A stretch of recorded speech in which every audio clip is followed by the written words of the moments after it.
Olá, eu sou Larissa Ribeiro, juíza aqui no estado de Mato Grosso do Sul, e hoje eu vou falar sobre constância, mais precisamente nos concursos públicos. Constância é pra tudo na vida, tudo, sem exceção. Vamos lá. O que traz a constância no dicionário? Assiduidade, frequência, é o que eu mais gostei, qualidade daquele que não falta um dever. Por quê? Se for direito, se for lazer, se for coisa boa, nem vai precisar de constância, porque é muito fácil a gente gostar do que gera aquela dopamina fácil, aquela alegria sem tamanho. Eu vou começar, eu fiz tracei aqui o que eu fazia para eu ter constância durante a minha caminhada. Lembrando, eu estudei 4 anos e meio até ser aprovada. Eu tinha uma média, que eu falava que a média entre 5 anos eu devia estar aprovada. Vamos lá, o primeiro, tenha um propósito, um objetivo, um projeto. Vamos lá, você imagina qual concurso você quer, qual cargo você quer, e escreva, seja no papel, seja no iPad, seja no computador. Sabe por quê? O fato da gente escrever aumenta em 67% das chances da gente ser aprovada, conquistar o objetivo de maneira mais rápida. Gente, é quase 70%. Foi um estudo americano, foi comprovado naquele livro O Poder do Hábito. E além disso, teve um outro estudo de uma médica, no qual ela fez um estudo com pessoas que tinham acabado de sair de cirurgias da bacia e do joelho. Porque os médicos falam que a reabilitação depois dessas cirurgias é muito dolorida. A pessoa geralmente não quer, a pessoa está de meia idade, conseguiu a cirurgia há muito tempo, então é uma pessoa que não lê. Essas eram as pessoas que foram feitas a pesquisa. E aí eles dividiram em 2 grupos. Um grupo não falou nada, só que eles tinham que fazer fisioterapia, e outro grupo pediram para eles anotar o objetivo. Qual era o seu objetivo diário, qual era o seu objetivo mensal, semestral, até que eles conseguissem realmente voltar para a vida cotidiana. O grupo que escreveu o seu objetivo, o seu propósito, eles andaram 2 vezes mais rápido e eles conseguiram sentar e levantar 4 vezes mais rápido que o grupo que não tinha escrito. Então lembre, coloque o seu objetivo, o seu concurso, a média de prazo que você quer dar para você estudar. Metas, o segundo. Tenha metas curta, a médio e a longo prazo. Por quê? Porque quando a gente visualiza uma meta curta conquistada, a gente fica feliz, a gente comemora. Porque, por exemplo, eu tinha lá me dado 5 anos para estudar para concurso. Naquele primeiro mês, até ali, não sei fazer conta, tá, gente? Como de humanas, preciso de uma calculadora. Mas até o último mês dos 5 anos, ou mais um pouquinho, que eu fosse ser aprovada, quando a gente começa, a gente não enxerga o final. A gente pensa assim, meu Deus, até eu formar a base, até eu conseguir passar na primeira fase. Se você visualizar um negócio muito distante, você se perde. Acaba que você desestimula, fica no meio do caminho. Então, tenha metas curtas, média e a longo prazo. Média pode ser mensal. Vamos lá, a maioria das pessoas estudam, então elas geralmente têm um período de 4 horas para conseguir estudar diariamente. E aí no final de semana vamos supor que ela coloque 6, 8 horas de meta. E ela vai verificando essa meta e dando check lá. Nossa, consegui. E lembrando, não está conseguindo bater as metas, recalcule a meta, verifique o que não está acertando com o seu dia a dia, porque é muito específico, tem que ser conforme cada pessoa. Tem gente que trabalha de manhã e de tarde, então vai ter à noite, tem gente que é ao contrário, e aí vocês vão analisando. Mas comemore cada meta batida, tá? Seja no final de semana, seja no final do dia, comemore, isso faz muita diferença. Se estiver dando muito errado, recalcule a rota. Lembra, gente, o Waze, toda vez que a gente está perdido, toda vez não recalcular a rota. Então, se você estiver fazendo exercício, estiver fazendo prova e não estiver sentindo sua evolução, recalcule a rota, converse com professores, converse com pessoas que já foram aprovadas, adequando o que precisa ser melhorado. Você não precisa amar cada etapa, você precisa amar o resultado. Lembra, gente, tem matéria que a gente vai estudar porque a gente tem que estudar, é obrigação. E não dá pra contar com aquela matéria, tipo, só com uma olhadinha. Vou dar um exemplo, empresarial. Eu tinha muita dificuldade com empresarial. E é engraçado porque é uma matéria pequena, que dá pra você entender, mas eu acabava, tipo, às vezes relegando ela, deixando ela de lado. E não dá. Por quê? Porque às vezes determinada prova tem matéria que a gente tem facilidade e a prova tá difícil. E às vezes pega empresarial e a prova tá fácil. E quando tá fácil para todo mundo, até pra pessoa mediana. Então, lembre, não estude matéria que você só goste, ok? Outro, tenha referência na profissão que você quer seguir. Qualquer uma, gente. Ah, eu quero fazer um concurso de analista, converse com os aprovados no concurso de analista. Ah, eu quero ser promotor, promotora, converse com pessoas que estão nesse cargo. Juiz, juíza, procurador do município, do estado ou da União. Converse. Ou melhor, quem está na faculdade ainda pode estagiar. Esses dias eu estava conversando com umas pessoas no Instagram e eu falei isso. Se você puder, estagie, para você ver se é realmente aquilo que você quer. Eu tive uma colega que fez estágio no gabinete junto comigo e ela tinha plena certeza que ela não queria concurso público, ela queria advogar. Isso foi muito importante para ela, tanto que ela saiu do estágio do tribunal e foi estagiar com advogado. Essa é muito importante. Sentimento de improdutividade. Presta atenção, gente. Só tem esse sentimento quem tá produzindo alguma coisa. Parece contraditório, né? Mas a pessoa que é procrastinadora, a pessoa que não tá produzindo nada, ela não tem esse sentimento. Agora, quando a gente tá ali na luta, a gente tá correndo atrás, a gente tá achando que a matéria não tá se encaixando, a gente acha que a gente lê e o negócio não tá sedimentado, pode ter certeza, todo mundo que estudou para concurso tem esse sentimento e não é só para concurso. Lembra, esse sentimento é de quem está produzindo. Por fim, isso é aplicado a mim, tenha resiliência. Lembra, gente? Não importa quantas provas você faça, não importa quantas reprovações você tenha, não importa quanto você caia. O importante é você analisar o seu fracasso, você analisar a sua reprovação e se levantar para a próxima prova. Hoje eu recebi uma pergunta na caixinha, como que tinha ânimo a dar aquele gás depois de ter ficado por uma na primeira fase. E eu fiquei. Eu lembro que na época eu fiz 85 e a nota de corte foi 86 no TJ São Paulo. E eu lembro que me deu um desânimo tão grande que eu falei, poxa, será que eu tô no caminho certo? E a próxima prova era aqui, a do estado de Mato Grosso do Sul. Então, a gente nunca sabe quando que vai ser a aprovação, certo? Vamos lá, volume é importante, os erros são importantes. Preste atenção, se você precisar, tenha um caderno dos erros.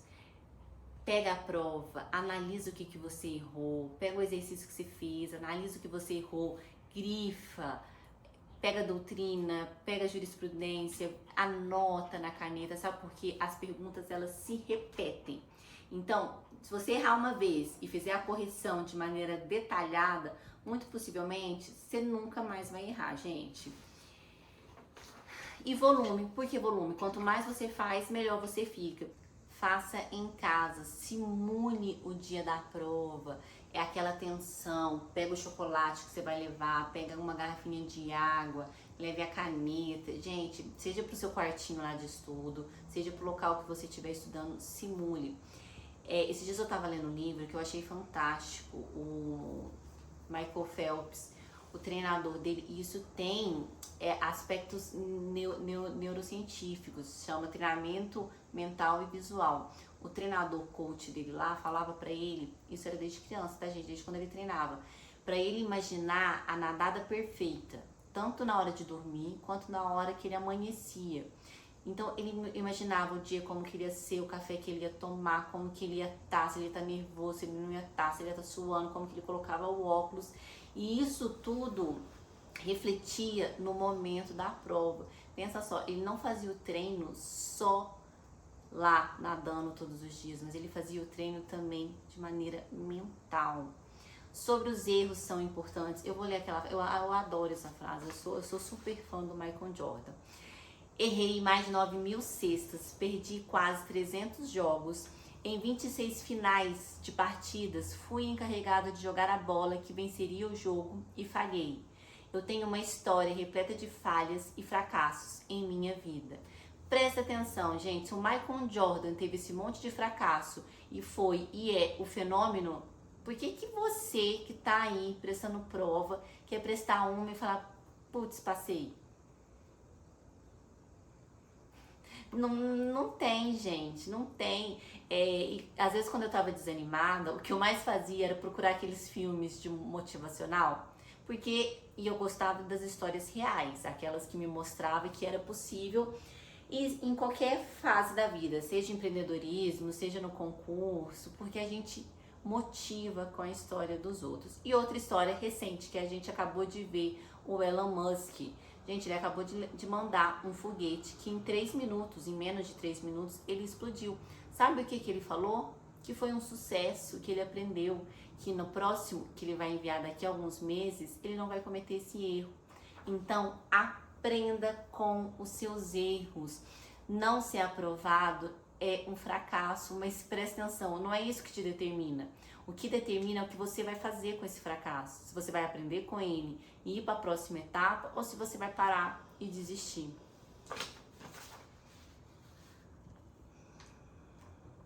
Outra coisa, pequenos passos te levam longe. Às vezes as pessoas querem assim, ai, eu não consigo estudar porque eu quero largar o emprego, eu quero estudar 10 horas por dia. Não, gente, o que faz a gente ser aprovada é o pouco. É aquilo que a gente pode dar. Se naquele dia você pôde estudar 1 hora, fica feliz de ter estudado 1 hora e faça a melhor hora do seu dia. Se no outro dia foram 3 horas, aproveite essas 3 horas. Para de ficar acreditando em guru de que, ai, se você não estudar 10 horas você não vai passar. Ai, se... a conta não fecha, não é assim. Numa vida perfeita seria assim, 1 ano estudando 10 horas você é aprovado. Mas a vida não é assim. Não pule etapas, não consegue nada se não tiver a base. A base é custosa, ela é trabalhosa e ela é difícil, sabe por quê? Quando a gente tá montando a base, parece que nem a gente tá vendo a materialização do conteúdo da nossa cabeça. A gente tá estudando, a gente tá fazendo exercício, a gente tá revisando, mas como são muitas matérias, parece que a base não acontece. E aí você tem aquele sentimento de, meu Deus, será que eu tô no caminho certo?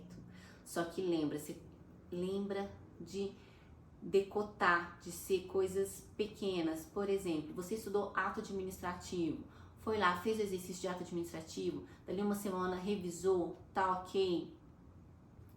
Fique contente, pare de ficar esperando grandes projetos, grandes aprovações rápido, porque não é assim. Outra coisa, constância. A lógica é simples, todo mundo sabe, né?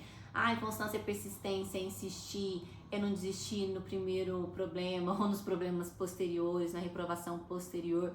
Insistir, porque todo mundo sabe, mas por que todo mundo não faz? Sabe por quê? Porque as pessoas deixam de ficar felizes com as suas metas de curto, médio e longo prazo. Elas deixam de olhar o objetivo lá na frente. Se ela quer muito aquela coisa, se ela quer muito a aprovação, ela se perde no meio do caminho. E aí ela dá justificativa. É difícil. Não é pra mim. Entenda uma coisa, concurso público é pra todo mundo. Eu fui uma pessoa mediana, eu estudei na escola pública até a 4ª série. Depois eu estudei em escola particular, mas fiz faculdade numa escola particular, que eu sempre gosto de falar que é ok, que eu não gosto de ir em que pese as pessoas falam, a faculdade não era tudo isso, mas me deu, né, tudo que eu consegui até hoje foi graças à minha faculdade, à minha OAB. E por fim, não seja imediatista.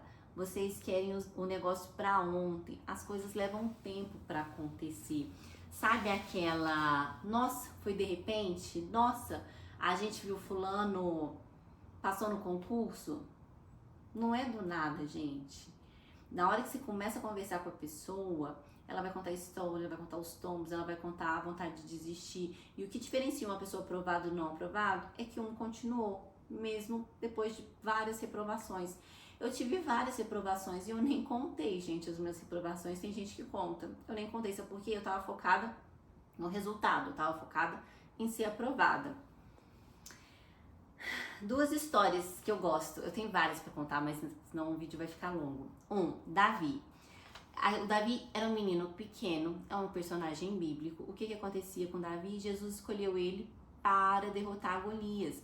Mas Davi não chegou lá e derrotou Golias. Davi teve seu treinamento. Quando ele tomava conta lá do pastorio do pai dele, ele matou o leão e matou o urso. Ele foi provado, ele treinou e posteriormente ele chegou até Golias.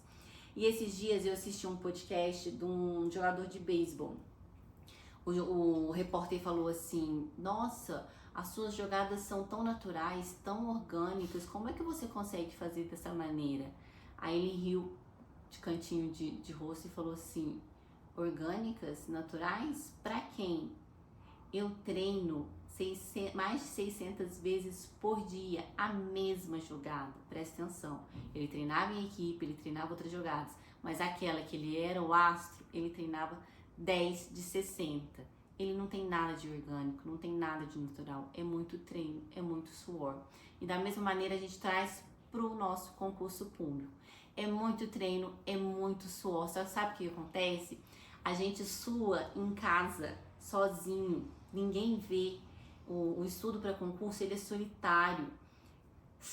Eu brinco que só quem sabe é a família mais próxima que convive, que vive com o concurseiro, que tá ali do lado dele.